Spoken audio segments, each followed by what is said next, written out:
Bem, a primeira grande diferença é que, à época, éramos apenas 17 ministros.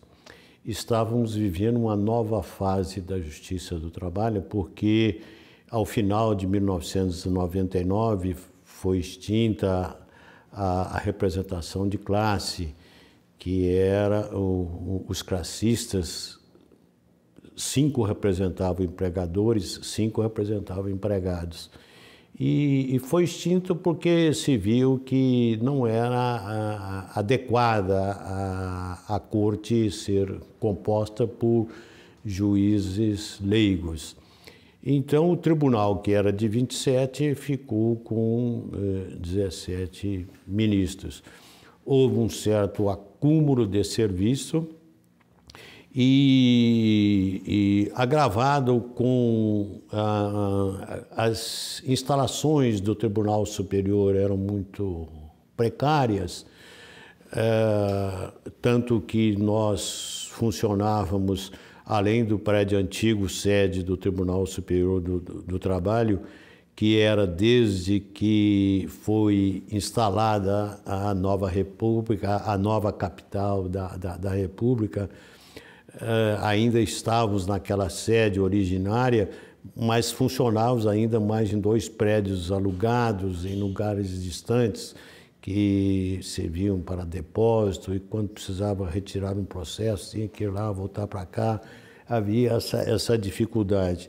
E também, por outro lado, no âmbito geral da Justiça do Trabalho, havia uma carência grande de varas, porque o país havia se desenvolvido e ficou durante muitos anos sem a criação de varas. Por outro lado, havia um acúmulo muito grande de processos em fase de execução. As sentenças não chegavam a bom termo pela a dificuldade de receber do devedor aquilo que era devido ao trabalhador.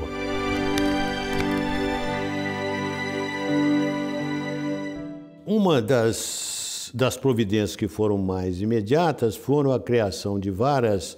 Foram criadas cerca de 50, 60 varas à época para todo o Brasil, das quais eu instalei algumas, mas a primeira que instalei foi a de Paraupebas, no sul do Pará, porque era uma região que havia um número muito grande de denúncias de trabalho análogo à condição de escravo. Então, a instalação desta vara, em primeiro lugar, teve essa simbologia que a Justiça do Trabalho iria estar atenta a essas condições de trabalho degradantes. A outra questão, como disse, era a questão da dificuldade na fase de execução, que aí nós, em convênio com o Banco Central, estabelecemos um programa denominado de penhora online. E essa penhora online consiste na circunstância de que o juiz cita o réu para pagar, e se ele não paga, o juiz expede uma ordem para o Banco Central, e o Banco Central imediatamente bloqueia os valores devidos ao exequente em qualquer banco de qualquer cidade do Brasil que o réu tenha conta. Então, isto ficou de uma velocidade imensa e facilitou demais a execução com isto, porque o réu desaparecia facilmente e desaparecia com seus bens, móveis, imóveis, não colocava bem em nome dele, mas qualquer empresário é muito difícil gerir negócio sem ter conta bancária. Então, passou a ser muito difícil fraudar a execução na Justiça do Trabalho. Isto foi uma medida que teve um efeito muito grande, alterou enormemente digamos, a respeitabilidade em relação às decisões da Justiça do Trabalho.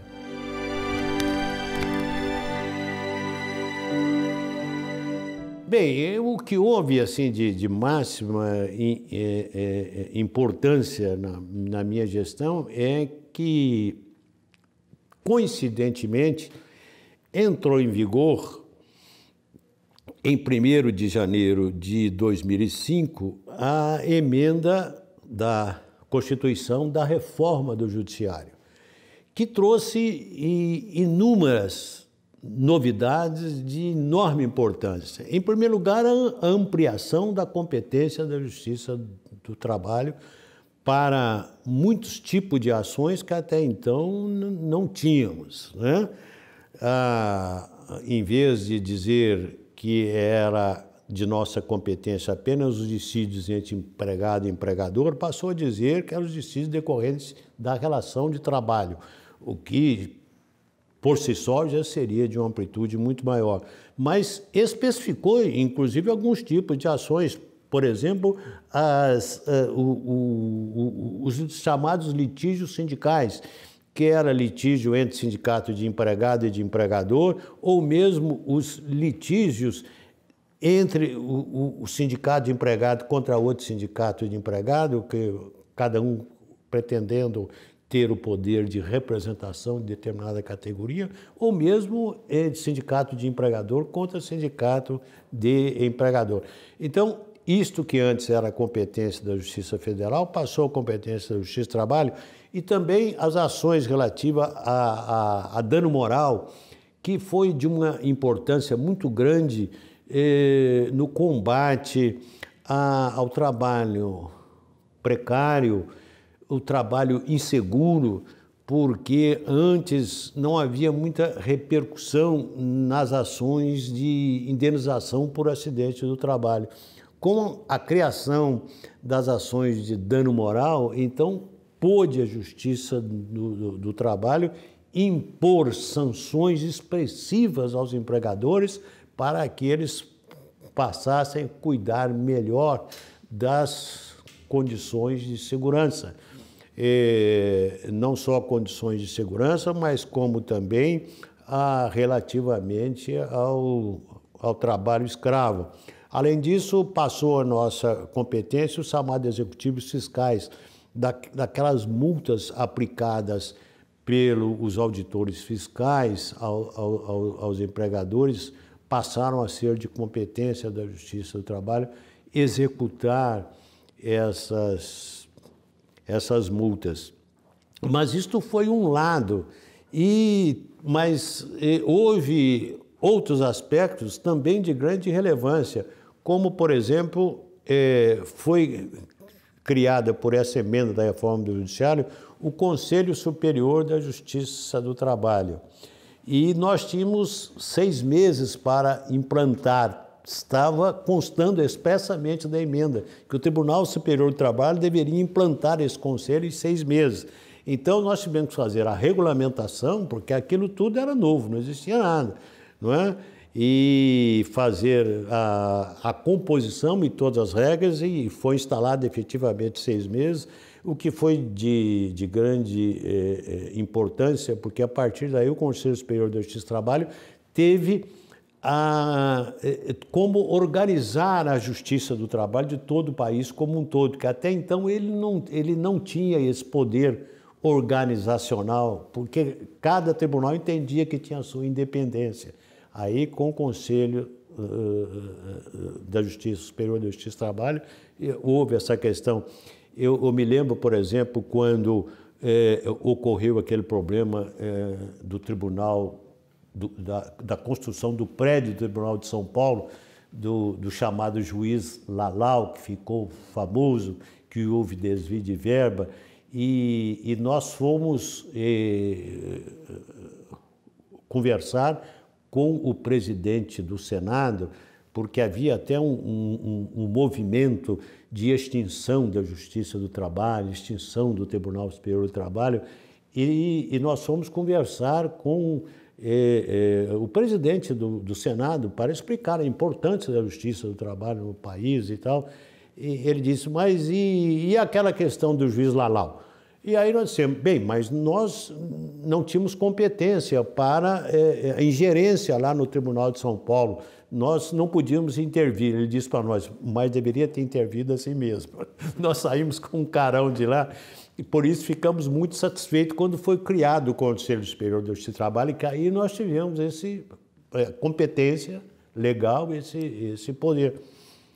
E, a par do Conselho Superior de Justiça e Trabalho, também com a emenda constitucional, foi criada a Escola Nacional da Magistratura do Trabalho, também com a obrigação de nós criarmos, instituirmos, instalarmos, colocar em funcionamento em 6 meses. E isso foi efetivamente, nós deveríamos cumprir isso e de fato, cumprimos.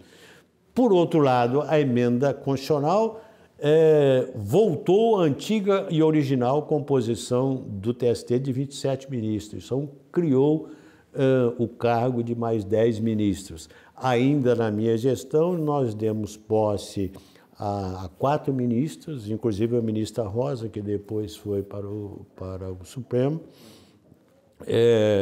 foi um dos que tomaram posse nesta primeira leva. E, a par disto, a emenda constitucional criou o Conselho Nacional de Justiça.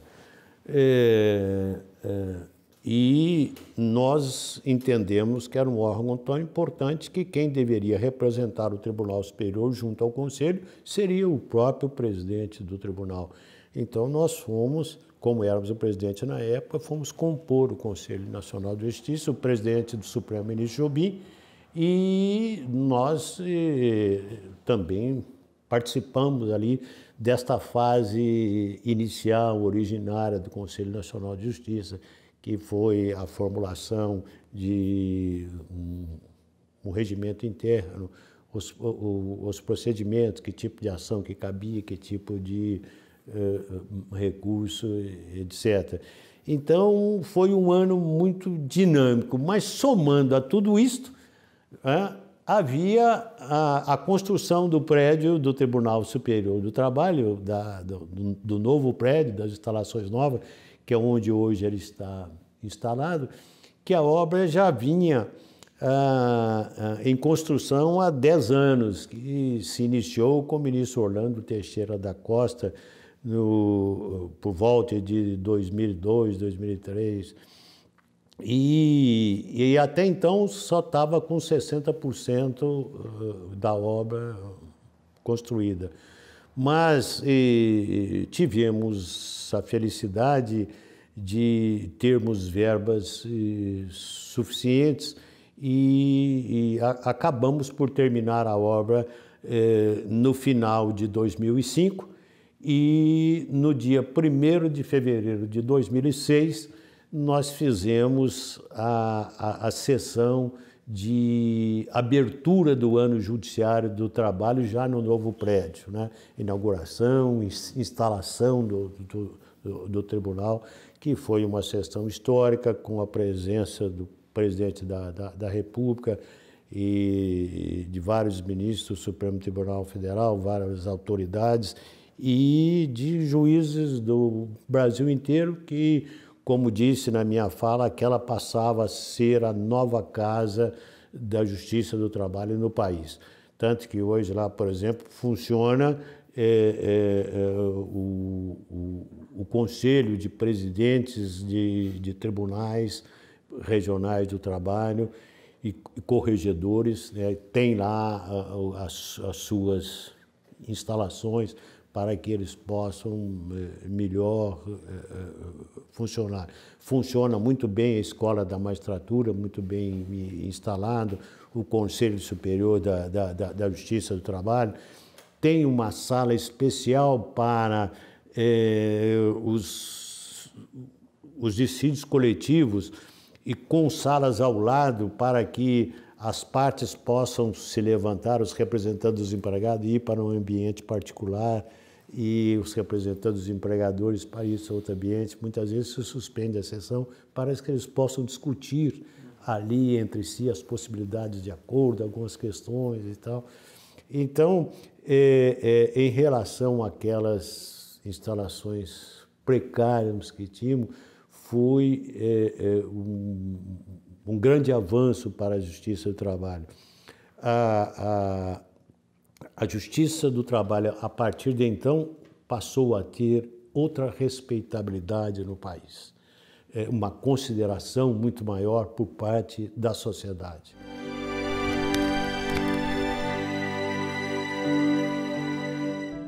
Bem, eu vou contar aí um fato que pouca gente sabe, que não foi da minha época, foi anterior à minha época, mas o próprio presidente Luiz Inácio Lula da Silva me contou a importância que teve uma decisão do Tribunal Superior do Trabalho em relação à sua própria história, que foi a história do Sindicato dos Metalúrgicos de São Bernardo do Campo e Santo André. Havia o Sindicato dos Metalúrgicos de São Paulo, que representava a todos, e eles criaram o Sindicato de São Bernardo e Santo André e fizeram um acordo com as montadoras de automóvel, porque havia condições específicas daquela região. E o Tribunal de São Paulo entendeu que não era válido, porque era só o sindicato do Estado que teria a competência para isso.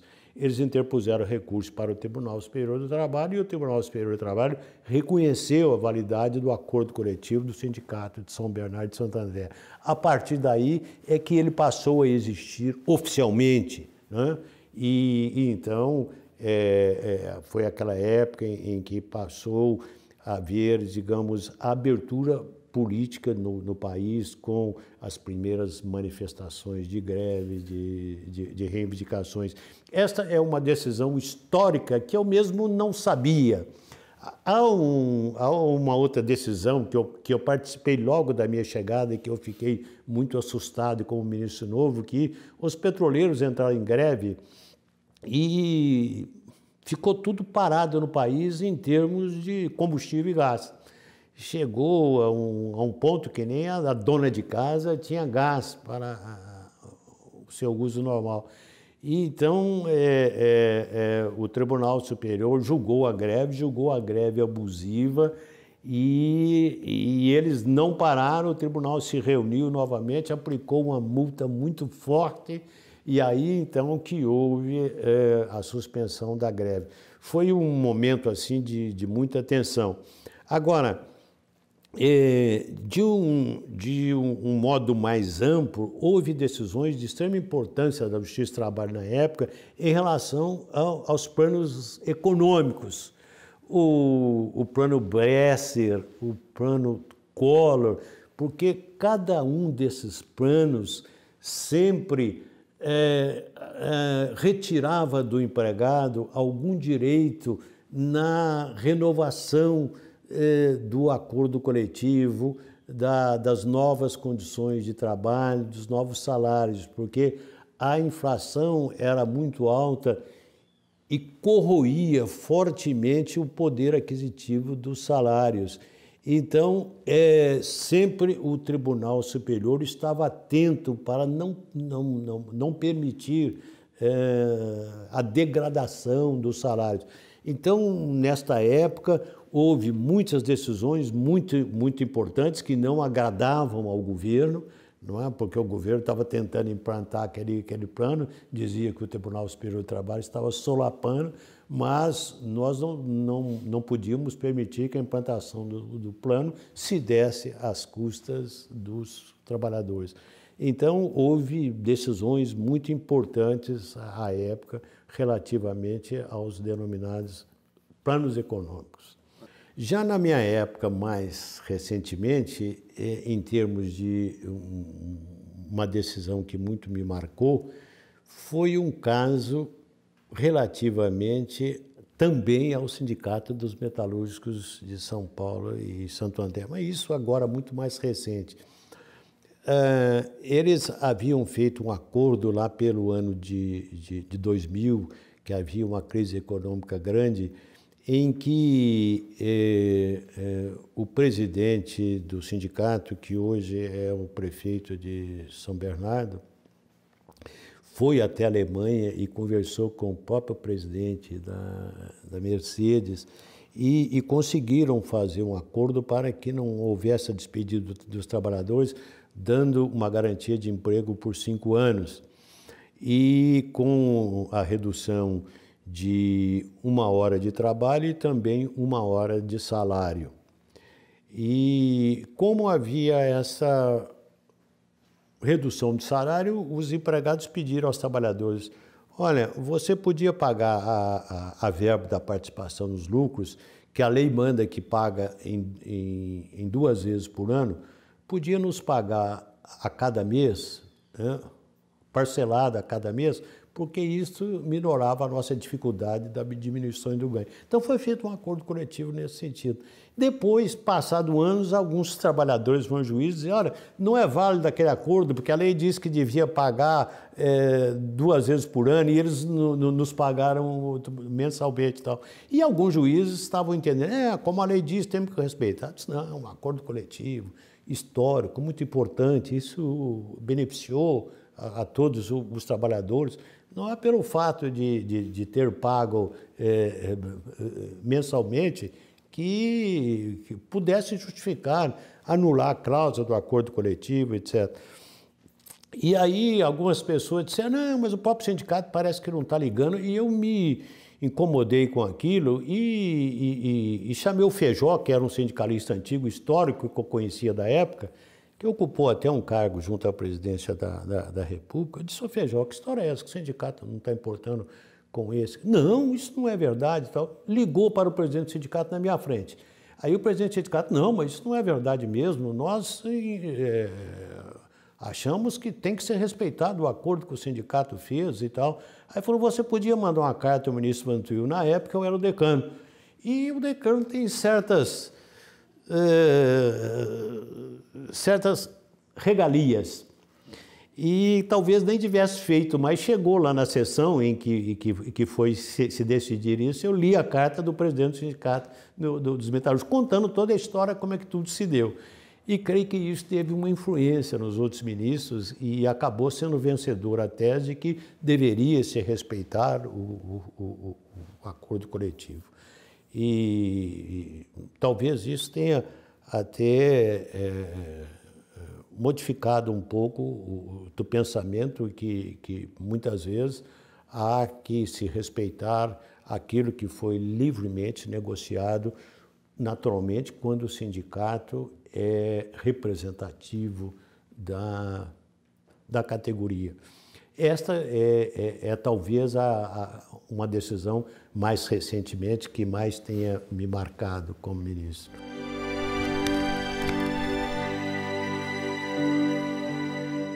Olha, eu creio que o Tribunal Superior do Trabalho hoje tem uma importância na sociedade muito maior que na minha época. Eu não vejo nada maior do que essa campanha do denominado trabalho seguro que foi feito desde a gestão do ministro Dall'Asen e vem ainda sendo implementado. E eu creio que a questão do acidente do trabalho no país é uma questão que deve mesmo ter a preocupação de toda a sociedade. E, em primeiro lugar, em grande primeiro lugar, pelo aspecto humano, mas também se soma o aspecto econômico, que isto causa um grande prejuízo à nação em termos econômicos. Mas essa divulgação feita pela mídia em relação à importância do trabalho seguro, eu creio que foi uma iniciativa extremamente louvável, extremamente importante. Mas, afora isto, a questão trabalhista no país, que era uma questão de somenos importância na gestão das empresas, hoje ela é levada muito mais a sério. As empresas hoje já têm departamentos especializados de relações do trabalho que sabem a importância que tem isso. E por que tem importância? Porque ele sabe que se não cumprir as normas legais de segurança do trabalho, hoje há a questão do dano moral, do assédio sexual, da discriminação, que tudo é sancionado fortemente pela Justiça do Trabalho. Um grande passo, por exemplo, foi a denominada Lista Negra de Trabalho Escravo, que é uma lista que é publicada pelo Ministério do Trabalho quanto àquelas empresas em que se encontra pelos fiscais trabalhadores em condição análoga à de escravo. Isto tudo deu hoje uma outra importância, uma outra dinâmica ao Tribunal Superior e à Justiça do Trabalho no país. De maneira que eu creio que, no momento atual, a Justiça do Trabalho, o Tribunal Superior do Trabalho, ocupa um lugar no Poder Judiciário de grande relevância.